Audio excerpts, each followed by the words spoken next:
Good morning student. मैं Akhilesh Dwivedi, assistant professor in computer science department at Pentium point technical college Rewa. आज मैं web technology का एक और टॉपिक लेकर आप लोग के सामने मौजूद हूँ। मुझे उम्मीद है कि पिछली क्लास में जो भी टॉपिक मैंने पढ़ाया होगा वो आप लोग को अच्छे समझ में आ गया होगा। मैंने पिछली क्लास में आप लोग को एक्सएमएल के बारे में बताया था और मैंने आप लोग को एक होमवर्क भी दिया था कि एक्सएमएल, एचटीएमएल और एचटीएमएल में अंतर क्या है, और इसका आंसर भी मुझे प्राप्त हुआ जो मुझे अच्छा लगा। तो स्टूडेंट, अभी तक आप लोग की लैंग्वेजेस चल रही थी, जैसे एचटीएमएल का यूज़ किया आप लोगों ने, जावास्क्रिप्ट का यूज़ किया, सीएसएस का यूज़ किया, एक्सएमएल का यूज किया। अब ये प्रैक्टिकल यहाँ से आप लोग का, इसके पहले का प्रैक्टिकल टाइम आप लोग का खत्म। यहाँ से अब आप लोग का एक लास्ट है जो सिलेबस में इकाई चल रही है, वो है आपका ई कॉमर्स। ई कॉमर्स से रिलेटेड आप लोग को बताया जाएगा। ई कॉमर्स आज की ज़माने की एक बहुत ही महत्वपूर्ण टेक्निक है जो आपको बाजार जाने से रोक रही है, जो आपको बाजार नहीं जाने दे सकती, लेकिन आप अपने सामान को कहीं भी बैठ कर खरीद सकते हैं। ई कॉमर्स आज की मॉडर्न टेक्नोलॉजी की एक तो बहुत बड़ी ज़रूरत है। ई कॉमर्स का यूज आजकल हर जगह हो रहा है। तो आज का हमारा जो टॉपिक है वो है ई कॉमर्स। ई कॉमर्स से ई का मतलब होता है इलेक्ट्रॉनिक, और कॉमर्स से मतलब होता है व्यापार। जो इलेक्ट्रॉनिक मेथड का यूज़ करके जब हम व्यापार को करते हैं तो इस प्रोसेस को ई कॉमर्स नाम से जाना जाता है।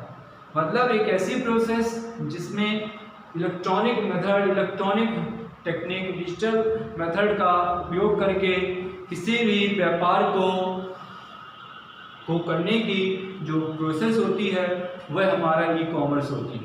ई कॉमर्स की स्टार्टिंग 1990 से हुई।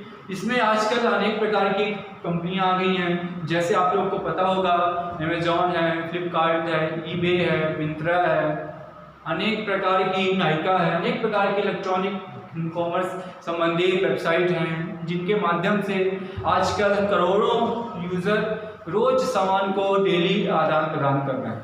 इससे आप सामान को खरीद भी सकते हो और इससे सामान को बेच भी सकते हो। जैसे बेचने के लिए आप लोग का OLX होता है, क्विकर होता है। इनके अलावा आप अनेक प्रकार की बुकिंग भी कर सकते हो, आप अपने सामान की एडवर्टाइज भी कर सकते हो। इसमें लिमिटेशन नहीं है, एरिया का लिमिटेशन नहीं है। जैसे यदि आप चाहते हो कि आपके सामान की अंतर्राष्ट्रीय वैल्यू, तो आप उसको अंतर्राष्ट्रीय रूप से, उसको डिजिटल रूप से एडवर्टाइज भी कर सकते हो। तो इसके लिए भी ई कॉमर्स होता है। आपका यदि आप रीवा बैठे हो और आप चाहते हो कि अमेरिका की बनी हुई सामान को आप खरीदना चाहते हो, तो आप ई कॉमर्स की सहायता से आप उस सामान को खरीद सकते हो। भले वो आने जाने में आप लोग का समय ज़्यादा लग जाए, लेकिन आप उसको खरीद सकते हो, आप उसको वहाँ से मंगा सकते हो। तो इलेक्ट्रॉनिक मेथड ने एरिया को खत्म कर दिया है, एरिया की बाउंडेशन को पूरी तरह से खत्म कर दिया है। यह 24 घंटे कार्य करने वाली टेक्नोलॉजी होती है। इसमें आप लोग के सामने अनेक प्रकार के आउटलेट होते हैं, आपके सामने अनेक प्रकार के ब्रांड एक ही जगह पर मिल जाते हैं। तो इलेक्ट्रॉनिक कॉमर्स को घर बैठे भी आप कर सकते हो, बाहर से भी कर सकते हो, जैसा आपको मन करे आप वैसा कर सकते हो। आजकल तो अनेक प्रकार की कंपनियां अनेक प्रकार के लाभ देती हैं, प्रॉफिट देती हैं। जैसे यदि सामान को आप मंगा रहे हो, अभी आपके पास पैसा नहीं है, सामान आपका एक हफ्ते बाद आएगा, तो आप एक हफ्ते बाद उसको दे दो, जैसे कैश ऑन डिलीवरी जिसको बोला जाता है। क्रेडिट कार्ड से आप खरीद सकते हो, डेबिट कार्ड से खरीद सकते हो, इसमें आपको कुछ छूट भी मिलती है, 10%, 15%। अनेक प्रकार की कंपनियां आप लोग को छूट देती है। इस समय आप लोगों को पता है कि भारत में ही नहीं पूरे ऑल ओवर द वर्ल्ड कोविड-19 का प्रकोप जारी है। इसमें जो सबसे मेन जो इसका बचाव का तरीका है, वह बचाव का तरीका ये है कि हमको ज़्यादा से ज़्यादा घर में रहना। अब हम बैठे तो हैं अपने वो घर में, लेकिन सामान कहाँ से आए? अब हमको यदि राशन खरीदना है तो कहाँ से आया, सब्जी खरीदनी है तो कहाँ से आया। तो सरकार ने एक तरह से आप लोग को ऑनलाइन की सुविधा प्रदान की। आपको एक नंबर दे दिया गया है, आप नंबर में जाओ, उस नंबर को कॉल करो, आपको जो सामान जितनी क्वांटिटी चाहिए आपने फ़ोन कर दिया और वो सामान आपके पास आ गया। ये भी एक प्रकार से क्या हुआ, इलेक्ट्रॉनिक, क्योंकि फ़ोन एक प्रकार की क्या हुआ, इलेक्ट्रॉनिक डिवाइस हुआ, तो आपने उसका यूज़ करके सामान को खरीदा, है ना, और उसके मेथड से बेचा भी जा रहा है। तो इस समय जो बेरोजगारी है वो भी कुछ हद तक खत्म हुई। जिनके सामान रख के गोडाउन में रख के खराब हो रहे हैं, वो भी अपने सामान को निकाल सकते हैं, जिससे इससे सोशल डिस्टेंसिंग का भी फॉलो हो रहा है, हम बाहर भी निकल रहे हैं और हमारी जरूरतें भी, आवश्यकताएं भी पूरी हो रही हैं। तो स्टूडेंट, ई कॉमर्स आज के ज़माने की एक तो बहुत महत्वपूर्ण टेक्नोलॉजी होती है, जिसकी सहायता से हम घर बैठे किसी भी सामान को खरीद या बेच सकते हैं। इसके साथ एडवर्टाइज कर सकते हैं, पब्लिश कर सकते हैं, अनेक प्रकार के मेथड का यूज़ कर सकते हैं। जैसे एक डायग्राम के रूप में मैं आप लोगों को बता रहा हूँ। देखिए यहाँ ई कॉमर्स है। ई कॉमर्स के अंतर्गत 4 प्रकार की प्रोसेस हो रही है। एक आपकी प्रोसेस हो रही है इलेक्ट्रॉनिक डॉक्यूमेंट इंटरचेंज, एक प्रोसेस हो रही है कॉर्पोरेट डिजिटल लाइब्रेरी, एक प्रोसेस हो रही है इलेक्ट्रॉनिक मैसेज और एक प्रोसेस हो रही है इलेक्ट्रॉनिक पब्लिशिंग के रूप में। अब आता है फर्स्ट वाला। ये डायग्राम आप लोगों को समझ में आएगा, तो इसकी 4 प्रोसेस हो रही है। तो पहला हमारा जो हमने स्टार्ट करते हैं इसमें, वो आता है हमारा इलेक्ट्रॉनिक डॉक्यूमेंट इंटरचेंज। तो हम सबसे पहले जो काम करते हैं, अपने डॉक्यूमेंट को, अपने डेटा को आदान प्रदान करने की सुविधा प्रदान करते हैं, वो भी इलेक्ट्रॉनिक रूप से। तो वो हमारे क्या कहलाता है, इलेक्ट्रॉनिक डॉक्यूमेंट इंटरचेंज। उसके 2 माध्यम होते हैं, ईएफटी और ईडीआई। ईएफटी मतलब होता है electronic fund transfer. Electronic fund transfer जैसे हम यहाँ बैठे हैं और इस दुनिया में किसी भी कोने हमको पैसा ट्रांसफर करना है, तो उसके लिए हम ईएफटी का यूज़ करते हैं। तो उसके लिए पेटीएम होता है, फ़ोन पे होता है, भीम होता है, अनेक प्रकार के ऐप की सहायता से हम अपनी ट्रांसफ़र कर सकते हैं, बिल जमा कर सकते हैं, घर बैठे बिल जमा कर सकते हैं। तो इस समय तो ये सबसे ज़्यादा यूज़ हो रहा है इलेक्ट्रॉनिक कॉमर्स का, और आगे ज़माने में भी यूज़ हो रहा है। एजुकेशन देख लीजिए, पढ़ाई आप लोग की क्या हो रही है, एक तरह से ऑनलाइन हो रही है। आखिर ऑनलाइन हो रही है तो किसी इलेक्ट्रॉनिक मेथड का यूज़ होके हो रही है पढ़ाई आपकी। तो ये भी एक प्रकार से क्या हुआ, इलेक्ट्रॉनिक मेथड हुआ, इलेक्ट्रॉनिक इंटरचेंज हुआ डेटा का। तो ये हमारा ये टेक्नोलॉजी हुई। उसके बाद हमारा आता है कॉर्पोरेट डिजिटल लाइब्रेरी। तो इसमें क्या किया जाता है, इंफॉर्मेशन को आपस में क्या किया जाता है, शेयरिंग किया जाता है। कि हमने यदि हम कोई इन्फॉर्मेशन, किसी भी सामान रिलेटेड कोई इन्फॉर्मेशन है, उसमें खराबी है, उसमें कोई भी दिक्कतें हैं, तो हम आपस में इन्फॉर्मेशन को शेयर कर सकते हैं। हम उसकी ब्रांड वैल्यू बना सकते हैं। हमको यदि कोई सामान अच्छा लगा तो उसके बारे में बता सकते हैं। तो इससे क्या हुआ, इन्फॉर्मेशन शेयरिंग हुई। उसके बाद इलेक्ट्रॉनिक मैसेज भी आजकल होता है। इलेक्ट्रॉनिक मैसेज जिसमें व्हाट्सएप का यूज़ करते हैं, फेसबुक का यूज़ करते हैं। कम समय में ज़्यादा से ज़्यादा मैसेज भेजने की टेक्निक, फास्ट भेजने की टेक्निक, ये सब इसके माध्यम से होती है, जिसमें हम ईमेल और फैक्स इत्यादि का यूज़ करके अपने इलेक्ट्रॉनिक मैसेज का यूज़ कर सकते हैं। फिर हमारा आता है इलेक्ट्रॉनिक पब्लिशिंग, मतलब इसके द्वारा हम प्रचार प्रसार भी कर सकते हैं। इसके द्वारा हम प्रचार प्रसार भी कर सकते हैं। आप लोग को पता है कि किसी भी कंपनी का, किसी भी प्रोडक्ट का एक सबसे इम्पॉर्टेंट है प्रक्रिया होती है उसका प्रचार प्रसार होना।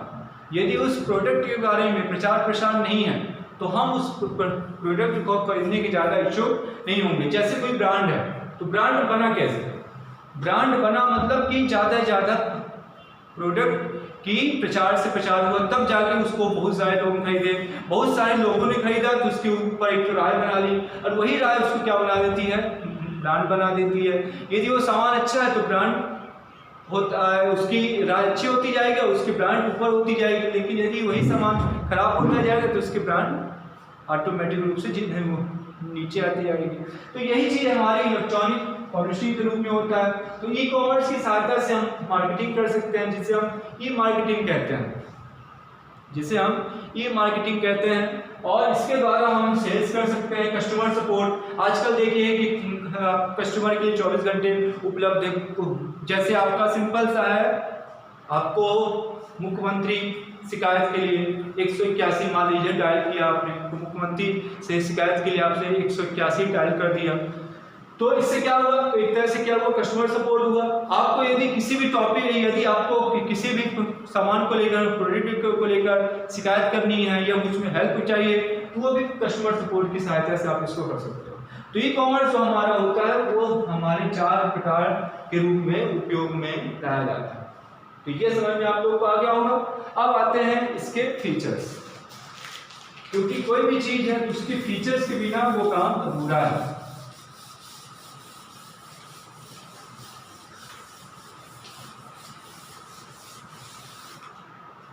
ई कॉमर्स के कुछ फीचर्स होते हैं, जैसे पहला फीचर्स है नो कैश।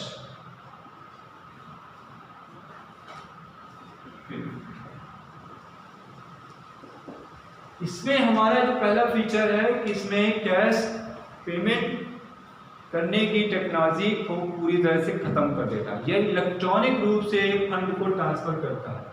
इलेक्ट्रॉनिक रूप से पैसा आप ट्रांसफर करते हो अकाउंट के अकाउंट में, आपके अकाउंट से पैसा कटेगा और जिसके आप भेजना चाह रहे हो या जिस प्रोडक्ट खरीदना चाह रहे हो उसके अकाउंट में डायरेक्ट मनी ट्रांसफर हो जाएगी। इससे क्या होगा कि आपको कैश की सुविधा एटीएम में जाने के लिए, बैंक में जाने के लिए, पर्स में रखने के लिए आवश्यकता नहीं होती है। दूसरी जो इसकी विशेषता और फीचर्स होता है 24/7 सर्विस। 24/7 का मतलब होता है कि 24 घंटे हफ्ते के 7 दिन यह कार्य करता है। इसमें कोई छुट्टी नहीं होती। जैसे आप हर दुकान में जाते हो, शिल्पी प्लाजा आपके रीवा में है, शिल्पी प्लाजा, तो आपको पता है कि मंडे को यहाँ की दुकानें बंद रहती। अब मान लीजिए किसी इमरजेंसी हो गया, मंडे को भी सामान खरीदना हो, तब क्या करेगा? तो ये समस्याएं हमारी ई कॉमर्स की हटती हैं।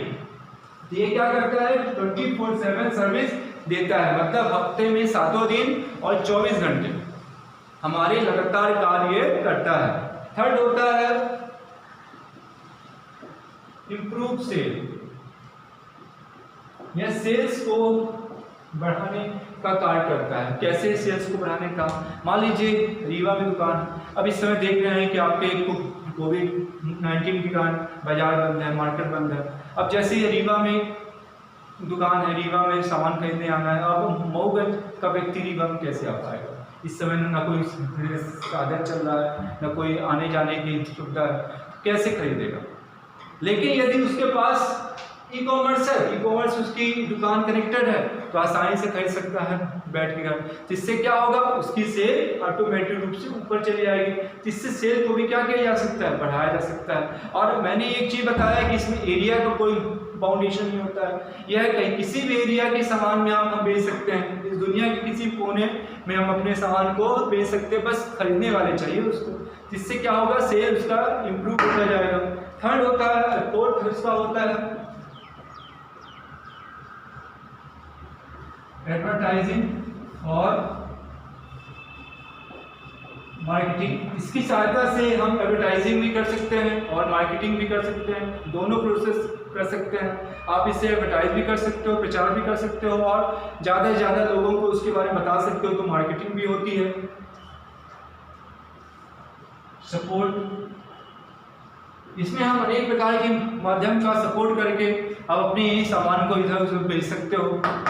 तो इस तरह से आपको ई कॉमर्स के बारे में मैंने आप लोगों को बताया। ई कॉमर्स के बारे में मैं अभी आप लोगों को कल और बताऊंगा, जिसमें इसके एडवांटेज आ जाएंगी, डिसएडवांटेज आ जाएंगी और इसके मॉडल के रूप में।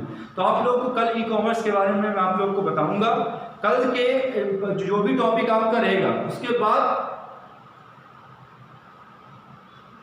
कल के जो भी टॉपिक आपका रहेगा उसके बाद मैं आप लोगों को इसके बारे में बताऊंगा। आप लोग इसको पढ़िए, समझिए, जो भी दिक्कतें होती है, डाउट होती है, आप हमसे जरूर पूछिए। तो आज के लिए इतना ही है। कल मैं फिर से एक नए टॉपिक के साथ मिलता हूँ। तब तक के लिए गुड डे, गुड बाय।